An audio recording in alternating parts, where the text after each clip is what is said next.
Hello my dear friend, welcome back to my channel study time. तो आइए start कर रहे हैं वेन डायग्राम में ही आगे क्वेश्चन करना। क्वेश्चन पे क्वेश्चन करते चलते हैं। बहुत सारा क्वेश्चन करवा दिए, कुछ क्वेश्चन और करवा दिए। जो छोटा हुआ क्वेश्चन है, इंपॉर्टेंट क्वेश्चन है एग्जाम पर्पज से। चलिए देखते हैं क्वेश्चन क्या कह रहा है मेरा। निम्न आकृति में प्रदर्शित है, ठीक है। निम्न ये हमारा डायग्राम बना, आकृति में प्रदर्शित है। क्या कह रहा है कि पुलिस अधिकारी जो है वो वृत्त में है, मतलब पुलिस अधिकारी जो है वो वृत्त में। देखिए वृत्त में जो है वो पुलिस अधिकारी है। भ्रष्ट जितने हैं वो त्रिभुज में है। ये त्रिभुज जो बनाया गया देख रहे हैं, इसमें वो भ्रष्ट लोग हैं। कवि जो है वो वर्ग में है।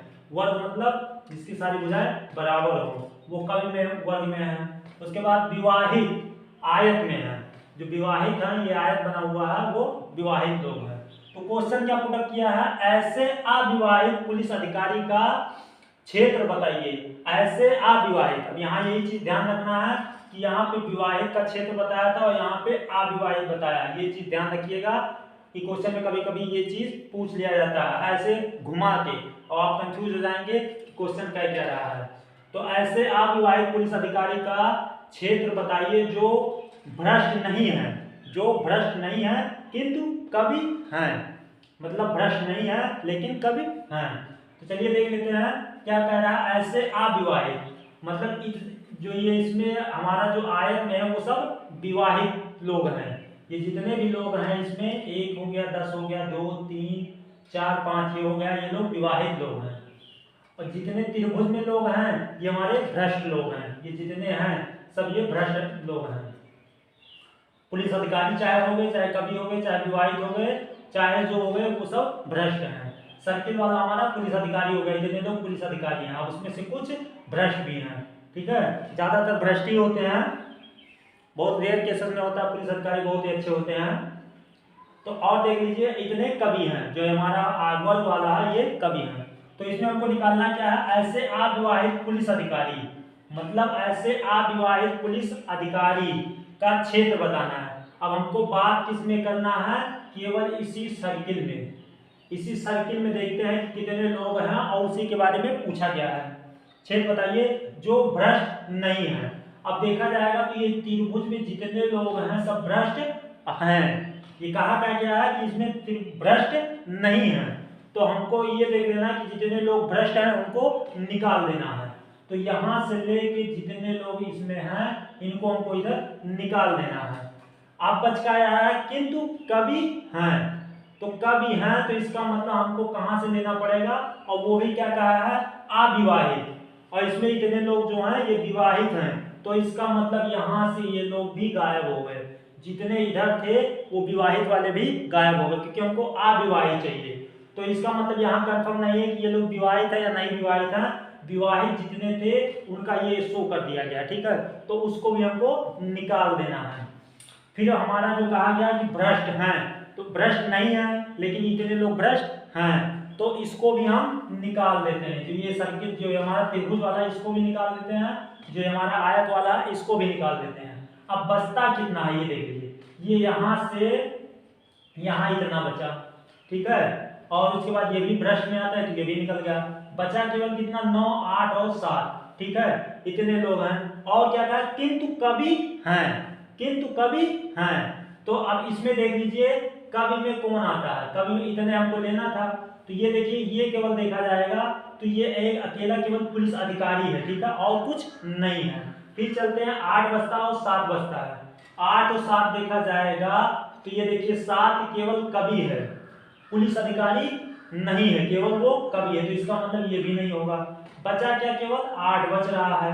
8 बच रहा है तो इसमें ये क्या है, 8 देखिए ये गोले में भी आता है, मतलब वो पुलिस अधिकारी है लेकिन वो विवाहित नहीं है। जो विवाहित होता तो इसके अंदर आता, तो हमको अविवाहित निकालना है। तो 8 एक ऐसा बच रहा है, और ये देखिए कि इसके वर्ग में भी आ रहा है। ये 8 जो है वर्ग में भी आ रहा है और सर्किल में भी आ रहा है। तो 8 ही एक ऐसा व्यक्ति है जो पुलिस अधिकारी भी है, अविवाहित भी है और कवि भी है, और भ्रष्ट नहीं है, क्योंकि ये भ्रष्ट वाला यहीं से था। ये देखिए यहीं से सर्किल कट गया था, वो सब त्रिभुज कट गया था, तो उसके ऊपर जितने लोग थे वो भ्रष्ट थे, तो ये भ्रष्ट भी नहीं है। तो एक ऐसा पुलिस अधिकारी केवल है जो अविवाहित है, भ्रष्ट नहीं है और कभी भी है, ठीक है। तो इसमें किंतु कभी है, तो एक ऐसा 8, देखिए 4 ऑप्शन दिए, वो 8, 9, 2 और 4, तो उसमें से आपको मैच कर लेना है, जो आपको ऑप्शन मैच करता है उसी पे आपको राइट क्लिक कर देना है। तो आई होप ये आपको अच्छे से क्वेश्चन समझ में आ गया होगा, किस तरीके से इस क्वेश्चन को समझा जाता है, किस तरीके से किया जाता है। तो आई होप ये क्वेश्चन आपको समझ में आ गया होगा। अब और कुछ क्वेश्चन है जो ये टिपिकल क्वेश्चन है, देखिए इसमें ज़्यादा कुछ था नहीं, लेकिन इतना बड़ा डायग्राम बना दिया गया था कि आप देख के थोड़ा कंफ्यूज हो जाते, लेकिन इतनी आसानी से ये सॉल्व हो गया। चलिए और कुछ क्वेश्चन करते हैं। तो आइए कुछ क्वेश्चन और लिख लिए हैं, इसको करते हैं बिना रखे ही। क्वेश्चन मेरा क्या कह रहा है, निम्न आकृतियों को प्रदर्शित करता है। ये हमारा डायग्राम बना है, आकृति बनी हुई है, जिसमें क्या है कि मराठी सब्जेक्ट जानने वाले कुछ लोग हैं, कुछ इंग्लिश जानने वाले हैं और कुछ हिंदी जानने वाले हैं। तो क्वेश्चन क्या कह रहा है और टोटल कितने लोग हैं, तो ये जोड़ा गया है। तो इसमें कह रहा है आरेख में 1000 व्यक्ति के उनकी अंग्रेजी, हिंदी और मराठी भाषा की जानकारी के संबंध में एक नमूना सर्वश्रेष्ठ सर्वेक्षण को दर्शाया गया है, ठीक है। दर्शाया गया, मराठी जानकारी के संबंध में नमूना दर्शाया गया है। कितने लोग सभी भाषाएं जानते हैं। अब आपको इसमें से बताना है कि कितने लोग सभी भाषाएं जानते हैं। तो सभी भाषाएं जानने के लिए इसमें देख लीजिए क्या है कि देखिए इतने लोग ऐसे हैं, ठीक है। इसमें 170, 105, 85, 175 ऐसे लोग हैं जो मराठी जानते हैं। फिर इसमें से अगर देखा जाएगा तो कॉमन क्या हो गया, 105 और 180, 175, 178 ये इंग्लिश जानने वाले हैं। और फिर इसमें से देखा जाएगा तो 85, 175, 78 और 200 लोग हिंदी जानने वाले हैं।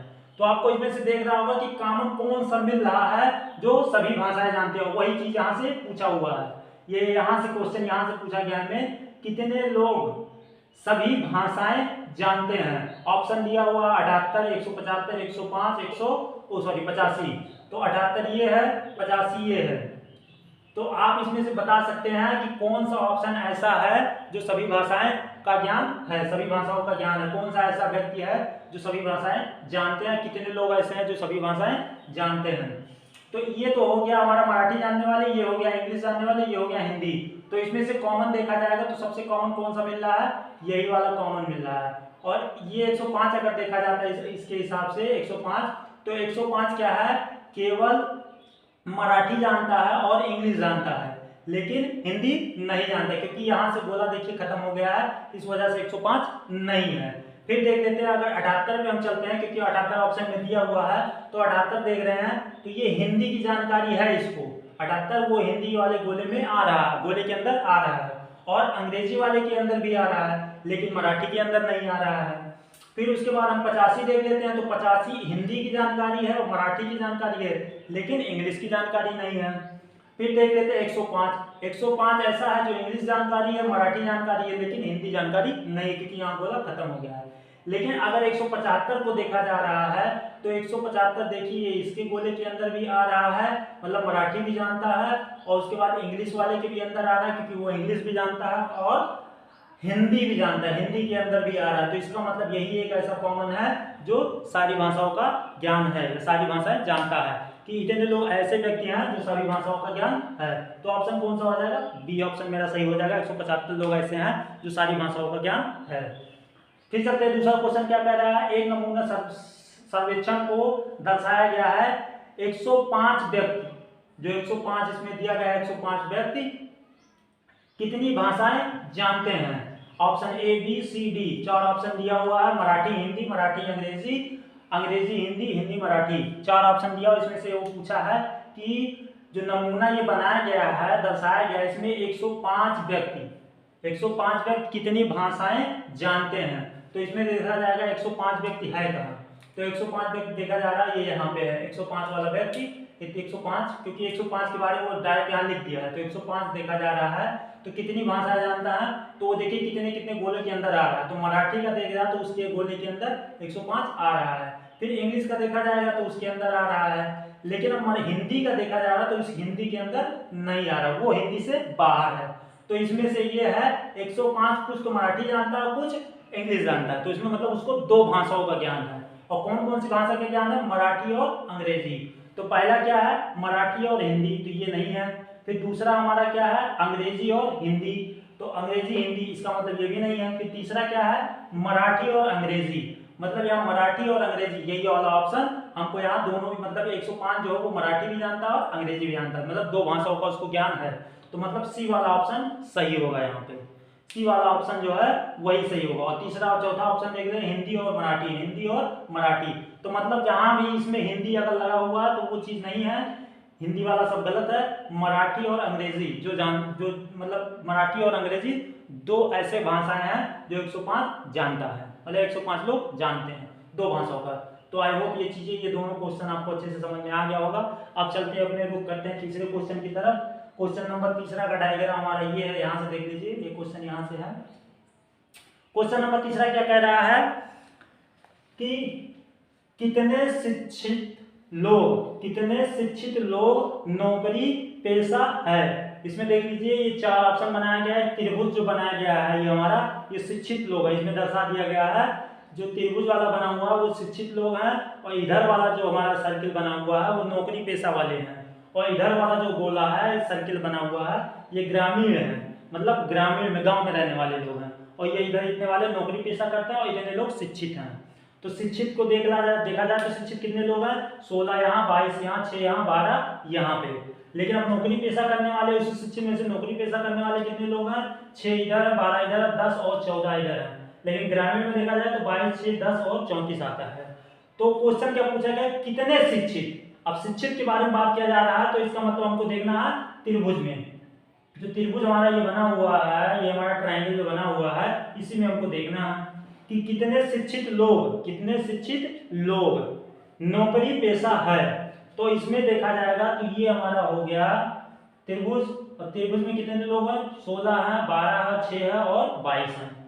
तो अब ये नौकरी पेशा देखना है, तो नौकरी पेशा वाला हमारा जो सर्किल है वो यहाँ से स्टार्ट है, नौकरी पेशा वाला हमारा यहाँ से स्टार्ट है, क्योंकि हमको शिक्षित पे देखना है, क्योंकि यहाँ पूछा है कि कितने शिक्षित लोग नौकरी पेशा है। तो त्रिभुज में पहले जाएंगे, त्रिभुज के बाद नौकरी पेशा पे आ रहे हैं, तो उसमें देख रहे हैं कि इसमें 14 जो है वो केवल नौकरी पेशा है, शिक्षित नहीं है। 10 को देखा जाए तो इसमें से क्या है कि वो नौकरी पेशा तो है लेकिन वो शिक्षित नहीं है, वो ग्रामीण है। फिर अब देखा जाए कि कितने लोग हैं, तो 12 लोग यहाँ पे हो गए और 6 यहाँ भी हो गए, क्योंकि इस 6 को भी लिया जाएगा, भले से ये ग्रामीण में है लेकिन शिक्षित है, क्योंकि शिक्षित लोगों को पूछा गया है। तो हमको शिक्षित लोगों 6 ये भी लेना, 12 ये भी लेना। तो दोनों को अगर देखा जाए तो 12 + 6 दोनों को जोड़ दिया जाएगा तो 18 होगा, क्योंकि ऑप्शन में देखिए 18 है, 26 है, 24 और 1 है। तो इसमें से 24 तो कहीं है नहीं, 26 भी नहीं है और 24 भी नहीं है, 18 भी नहीं है। तो इसको, इसका मतलब क्या है कि कहीं ना कहीं इसको जोड़ के बनाया गया है। तो इसमें देखिए कि 6 और 12, 6 12 को जोड़ा जाएगा तो 18 हो जाएगा, और 18 लोग ऐसे हैं जो शिक्षित भी हैं और नौकरी पेशा भी है, क्योंकि हमको इसी में देखना है। ये शिक्षित लोग हो गए, ये जो हमारा त्रिभुज बना हुआ है शिक्षित लोग हो गए। लेकिन अब इसमें क्या है, 22 देखा जाएगा, वो भी शिक्षित है लेकिन वो ग्रामीण है, ठीक है, वो नौकरी पेशा में नहीं आता है, क्योंकि हमको यहाँ नौकरी पेशा वाले को ही ढूंढना है। तो नौकरी पेशा वाले में देखा गया 12 इधर थे, क्योंकि नौकरी पेशा वाले ही 4 लोग, मतलब 4 कैटेगरी के लोग हैं। इसमें 22 हो गया, सॉरी 12 हो गया, 6 हो गया, 10 हो गया और 14 हो गया। तो 14 ऐसा होगा कि वो नौकरी पेशा है, वो शिक्षित नहीं है, और 10 जो हो गया वो भी शिक्षित नहीं है, वो ग्रामीण है लेकिन नौकरी पेशा है। लेकिन ये दोनों ऐसे हो गए 6 और 12, ये नौकरी पेशा भी है, शिक्षित भी है, और उसमें से एक ग्रामीण भी है लेकिन शिक्षित है। और यहाँ पूछा क्या गया है कि शिक्षित लोग, कितने शिक्षित लोग, तो हमको टोटल शिक्षित लोगों को बताना है ना, हमको ये नहीं देखना इसको निकाल देना। तो 12, 6, 18 यही हमारा पहला वाला राइट आंसर हो जाएगा। तो आई होप ये क्वेश्चन आपको अच्छे से समझ में आ गया होगा। तो अगर हमारे चैनल पर नए हैं, चैनल को सब्सक्राइब नहीं किया, चैनल को सब्सक्राइब कर लीजिए। आगे और भी इस पे वीडियो बनती रहती है, आपको अलग रीजनिंग और मैथ से जानकारी मिलती रहेगी, प्रॉपर अपडेट मिलता रहेगा अगर आप चैनल सब्सक्राइब किए रहेंगे, बेल आइकन प्रेस किए लिए रहेंगे। तो आप किसी भी कंपटीशन एग्जाम की तैयारी कर रहे हैं तो इसके लिए एकदम समझ लीजिए रामबाण है, आप कहीं भी कोई दिक्कत नहीं होगी, सारा सोल्यूशन A to Z आपको मिलने वाला है रीजनिंग और मैथ से। तो आप अगर हमारे चैनल पर नए हैं तो चैनल सब्सक्राइब नहीं किया, चैनल को सब्सक्राइब कर लीजिए और आगे एंजॉय कीजिए। अभी इस पे कुछ क्वेश्चन और कर रहे हैं, कंटिन्यू करवाते रहे हैं, क्योंकि आज ये टॉपिक पूरा खत्म करना है और इसके बाद हमको दूसरा कोई चैप्टर स्टार्ट करना है। तो कुछ क्वेश्चन और है, चलिए कुछ इस प्रकार से भी क्वेश्चन करते हैं। ज्यादातर क्वेश्चन इसी में तरीके से आते हैं, जो छोटे एग्जाम होते हैं वो एक क्वेश्चन ऐसे बना के दे देगा, 4 ऑप्शन दे देगा और उसी में से एक सही रहेगा। तो निम्न प्रश्नों का उस आकृति को चुनिए जो प्रश्नों के दिए गए 3 वर्गों को सही, ये 3 वर्ग दिया हुआ है को सही दर्शाती है। 4 ऑप्शन दिया, इसी में से कोई एक सही है। जैसे पहला नंबर मेरा क्वेश्चन है कि लड़की हो गई, धाविका हो गई और गायिका हो गई। ये 3 लोग हैं, जैसे लड़की, धाविका और गायिका, ठीक है। 3 वर्ग हो गया और तीनों वर्ग का 4 ऑप्शन दिया, उसमें से कौन सा सही हो सकता है कि पूर्ण रूप से इसमें कौन सा फॉलो होगा। तो हमने सबसे पहले वाले क्लास में आपको बता दिया है कि अगर इसके एक गोले के अंदर दूसरा गोला होता है तो इसमें सभी माना जाता है कि इसका अगर ए मान ले, इसको बी मान ले, तो इसमें यही माना जाएगा कि सभी ए बी में है, सभी ए बी में है, ठीक है। ये चीज इसका मतलब ये हो गया। अब इसमें अगर इसको ए माना जाए, इसको बी माना जाए, इसको सी माना जाए, तो सभी ए बी में है और सभी ए बी सी में है, ठीक है। इस प्रकार से होगा। और अगर इस चीज को माना जाए तो ए बी, अगर इसको माना जाए, इसको सी माना जाए कि 2 लोग इसके अंदर समाहित हैं, और अगर इसको माना जाएगा तो इस तरीके से अगर होता है, मान लीजिए इस तरीके से होता है, तो इसमें ये होता है कि कुछ ए बी है, मगर इसको ए और बी मान लिया जाए तो कुछ ए बी है और कुछ बी ए है, मतलब वो दोनों में मर्ज करता है। जैसे ये वाला ऑप्शन दिया हुआ, देखिए कुछ ए बी है, कुछ बी ए है, यहाँ लिखा नहीं हुआ है, लेकिन अब ये दोनों अलग अलग कंडीशन हो जाते हैं तो ये दोनों अलग ग्रुप बन जाता है, ए और बी से कोई मैच नहीं होता है। तो इस तरीके से कुछ इस क्वेश्चन को सॉल्व करेंगे। चलिए देखते हैं क्वेश्चन को, क्वेश्चन कैसे क्या कह रहा है, ठीक है। तो ये तो समझा दिए, थोड़ा बेसिक था कि कैसे इसको समझा जाता है। तो अब इसमें से अगर देख लिए, लड़की है, धाविका है और गायिका है, तो क्या हो सकती है, लड़की के अंदर गायिका आती है या गायिका के अंदर धाविका आती है। तो इसका कंडीशन जो बनेगा आपको इसी से देखने का है कि हो सकता है कि लड़कियां हैं तो वो धाविका भी है, आजकल देख ही रहे हैं कि वो एथलीट में दौड़ भी रही है, धाविका भी है और गायिका भी है। तो इसमें ये हो जाएगा कि कुछ लड़कियां गायिका हैं और कुछ लड़कियां जो है, मतलब जो पूरी लड़की है, मान लीजिए इसको लड़की मान लेते हैं, ठीक है, कुछ लड़की जो है वो गायिका भी है और कुछ धाविका भी है, और कुछ धाविका लड़की भी है और गायिका भी है। तो इसका वाला जो ऑप्शन सही होगा ये कुछ में आएगा, ठीक है, कि कुछ लड़कियां धाविका हैं और कुछ धाविका गायिका हैं और कुछ गायिका लड़कियां, इसमें कंफर्म नहीं है। तो इसके लिए जो इसका ऑप्शन जो होगा ए बी सी और डी, 4 ऑप्शन सब में दिया हुआ है, इसका जो राइट ऑप्शन हो जाएगा वो हो जाएगा सी। तो आपको समझ में आ गया होगा कि ये किस तरीके से। अभी और क्वेश्चन आगे करते तब आपको और समझ में आता है। चलिए दूसरा क्वेश्चन देखते हैं, दूसरा क्वेश्चन क्या कह रहा है। यहाँ पे क्या है, खिड़की है, खिड़की, कमरा और मकान, 3 ये भी हमारे 3 वर्ग ये भी हैं। देखिए ये अलग अलग हो, खिड़की का काम अलग, कमरा अलग है, मकान अलग है, लेकिन देखा जाएगा ये सब किसके अंदर आते हैं, सब एक घर बना हुआ उसी के अंदर आते हैं। तो खिड़की कहाँ आता है, कमरा कहाँ आता है, मकान कहाँ आता है। अगर इसका हमको बनाना है तो इसमें ये देखा जाएगा कि सभी खिड़की किस में आते हैं, कमरे में आते हैं, क्योंकि कमरे में ही खिड़की लगती है, और सभी कमरे जो बनते हैं वो किस में बनते हैं, मकान में बनते हैं। तो इसका वाला जो ऑप्शन बनेगा वो कौन सा ऑप्शन हो सकता है, क्या ये हो सकता है कि बड़ा सा मकान है और उसमें कमरा है और उस खिड़की है, क्या ये हो सकता है, या ये हो सकता है कि कुछ कमरे खिड़की हैं और कुछ खिड़की कमरा है, क्या ये हो सकता है, या ये हो सकता है कि कुछ खिड़की कमरा है या कुछ कमरा खिड़की है या कुछ मकान है। नहीं, आपको इसमें सीधा यही देखना है कि सबसे पहले क्या आता है, खिड़की आती है। तो खिड़की हमारा, खिड़की के ऊपर क्या आता है, या ये कह सकते हैं कि सबसे ऊपर वाले को हम मकान मान लेते हैं, सबसे ऊपर वाले को मकान है, मकान के अंदर क्या आता है, कमरा आता है, ठीक, ये हमारा कमरा होगा। और कमरे के अंदर क्या आती है, कमरे में क्या लगता है, खिड़की लगता है, तो ये हमारा हो गया खिड़की, ठीक है। कुछ इस प्रकार से इस क्वेश्चन को हम सॉल्व करेंगे। यही चीजें आपको समझना है कि कौन कहाँ यूज होता है, कैसे क्या क्वेश्चन किया जाता है, कि खिड़की के अंदर जो कमरे के अंदर खिड़की आता है और कमरा जो आता है वो मकान के अंदर आता है। तो सबसे पहले मकान हो गया, मकान में उसके बाद कमरा हो गया, कमरा के बाद खिड़की हो गया। तो ये कहा जाएगा कि सभी खिड़कियां मकान में, सभी खिड़कियां कमरे में होती हैं और सभी खिड़कियां और सभी कमरा मकान के अंदर होता है, ये चीज हो सकता है। लेकिन यहाँ पे क्या कंडीशन है, यहाँ कुछ खिड़कियां हैं, कुछ कमरा है, कुछ मकान, लेकिन यहाँ सभी के है ना, कि सभी खिड़कियां और बाहर मकान से बाहर थोड़ी ना लगते हैं या कमरे के बाहर थोड़ी ना लगता है। तो आई होप ये भी आपको समझ में आ गया होगा। इसका जो राइट आंसर होगा वो होगा ए वाला ऑप्शन। ठीक है, इस तरीके से इस क्वेश्चन को सॉल्व किया जाएगा। फिर चलिए देख लेते हैं, तांबा है, कागज है और तार है। ये भी तीन अलग अलग हमारे वर्ग हैं कि तांबा हो गया, कागज हो गया और तार हो गया। तो चलिए पहले वाले ऑप्शन में इसको सर्टिफाई करते देखते होता है क्या कुछ मतलब क्या तांबा कागज के अंदर आता है या कागज तांबे के अंदर आता है, क्या सभी कागज तांबे के अंदर आता है या सभी तार जो हैं वो तांबा होते हैं। मानते हैं कि तार तांबे में होता है, ठीक है, लेकिन कागज तो तांबे का होता नहीं है, तो इसका मतलब ये गलत हो गया।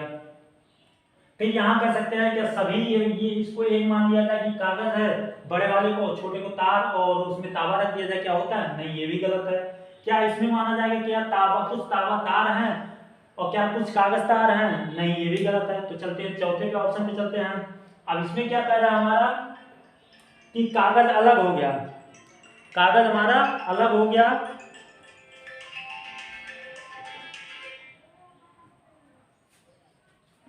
कागज हमारा क्या है, अलग हो गया। कागज जो है वो देखिए इस वाले ऑप्शन में कि कागज हमारा एक अलग प्रोडक्ट है, ठीक है, लेकिन तार में और इसमें तांबे में रिलेशन हो सकता है, क्योंकि कुछ तार ऐसे हो सकते हैं कि कुछ तार, ठीक है, कुछ तार तांबा हो सकता है और कुछ तांबा तार हो सकता है। तो इसका वाला जो ऑप्शन होगा वो हमारा डी वाला ऑप्शन सही होगा। ठीक है, इसमें इसका जो हो सकता है कि कुछ तार, ठीक है, इसको कोई भी मान लीजिए, इसको तार मान लीजिए और इसको तांबा मान लीजिए, इसको तांबा मान लीजिए। तो ये कह सकते हैं कि कुछ तार तांबा के हो सकते हैं और जो कुछ तार जो है वो तांबे हो सकते हैं और कुछ तांबा जो है वो तार हो सकता है, सारे तांबे नहीं हो सकते, इसमें कंफर्म नहीं है। लेकिन कागज का अलग ही प्रोडक्ट है, वो उसको अलग ही शो करते हैं। तो इसका मतलब इसमें डी वाला ऑप्शन सही आएगा, इसमें कुछ नहीं हो सकता, नहीं ये हो सकता, नहीं ये हो सकता, ठीक है। फिर चलते हैं चौथा वाला क्वेश्चन अपना लेते हैं और इसका देखते हैं क्या कह सकता है। शिक्षित है और उसके बाद स्नातक है और क्या है, खिलाड़ी है। तीन ऑप्शन इसमें भी है कि शिक्षित है, स्नातक और खिलाड़ी है। इसमें क्या हो सकता है कि देख लीजिए कुछ शिक्षित स्नातक हो सकते हैं और कुछ स्नातक खिलाड़ी हो सकते हैं। अगर इसमें रखा जाए मान लीजिए तो क्या सभी शिक्षित स्नातक हैं, जरूरी नहीं कि सभी शिक्षित स्नातक हैं। भाई शिक्षित तो सभी हैं, स्नातक का मतलब होगा जो ग्रेजुएशन वाला होता है। और क्या सभी खिलाड़ी शिक्षित हैं, जरूरी नहीं कि सभी खिलाड़ी शिक्षित होते हैं, तो इसमें नहीं आएगा। फिर इसमें अगर देख लिया जाए कि क्या शिक्षित स्नातक खिलाड़ी हो सकते हैं, इसमें भी नहीं आएगा। हाँ, इसमें हो सकता है कि कुछ शिक्षित स्नातक हो सकते हैं, कुछ स्नातक शिक्षित हो सकते हैं और कुछ शिक्षित खिलाड़ी हो सकते हैं, कुछ खिलाड़ी शिक्षित और स्नातक हो सकते हैं। तो इसका जो राइट आंसर होगा वो हमारा होगा सी, ये वाला इसका राइट आंसर होगा सी। फिर चलते हैं लास्ट वाले में। लास्ट वाला मेरा क्वेश्चन क्या कह रहा है, राज्य, देश और शहर, तीन चीज इसमें भी दिया हुआ है। तो इसमें क्या हो सकता है, सबसे छोटा इसमें क्या है, शहर है, देख रहे हैं। क्या ये कह सकते हैं कि शहर एक शहर है, ठीक है, शहर जो है, पहले ऊपर वाले से अप्लाई करके देखते हैं। इसको मान लीजिए हम शहर मान लिए, आएगा। अगर मान लीजिए इसको शहर मान लेते हैं, शहर के अंदर जो है राज्य के अंदर, और इसको राज्य मान लेते हैं और इसको शहर मान लेते हैं, सॉरी इसको देश मान लेते हैं। तो हम ये कह सकते हैं क्या सभी शहर राज्य के अंदर आते हैं, सही बात है कि सभी जो छोटे छोटे शहर होते हैं वो एक राज्य के अंदर आते हैं, सभी शहर राज्य के अंदर आते हैं और सभी शहर सभी राज्य एक देश के अंदर आते हैं, क्योंकि हर देश में बहुत सारे राज्य होते हैं। तो इसमें इसका जो ऑप्शन हो जाएगा वो ये सेटिस्फाई कर रहा है, इसके लिए यही वाला ज्यादातर क्या यही इसका राइट आंसर हो जाएगा। इसका राइट आंसर ए हो जाएगा कि सभी शहर राज्य के अंदर आते हैं और सभी शहर सभी राज्य जो है वो एक देश के अंदर आते हैं। तो इस तरीके से इस क्वेश्चन को अगर इस तरीके से कहीं आता है तो इन क्वेश्चनों को कुछ इस प्रकार से क्वेश्चन सॉल्व किया जाएगा। तो आई होप ये क्वेश्चन आपको अच्छा लगा होगा, क्वेश्चन में एंजॉय किए होंगे और आपका कभी भी कोई कंपटीशन एग्जाम में ऐसे क्वेश्चन आते हैं तो आपका छूटने वाला नहीं है। तो आई होप ये पूरा लेक्चर आपको अच्छा लगा होगा। अगर लेक्चर अच्छा लगा है तो वीडियो को ज़्यादा से ज़्यादा शेयर करें अपने ग्रुप में, अपने फ्रेंड्स सर्कल में, और ज़्यादा से ज़्यादा लाइक दें। और चैनल को नए हैं तो चैनल को सब्सक्राइब कर लीजिए, बेल आइकन प्रेस कर लीजिए। अब मिलते हैं आपको अगले वीडियो में अगले टॉपिक के साथ, तब तक के लिए जय हिंद, जय भारत, वंदे मातरम।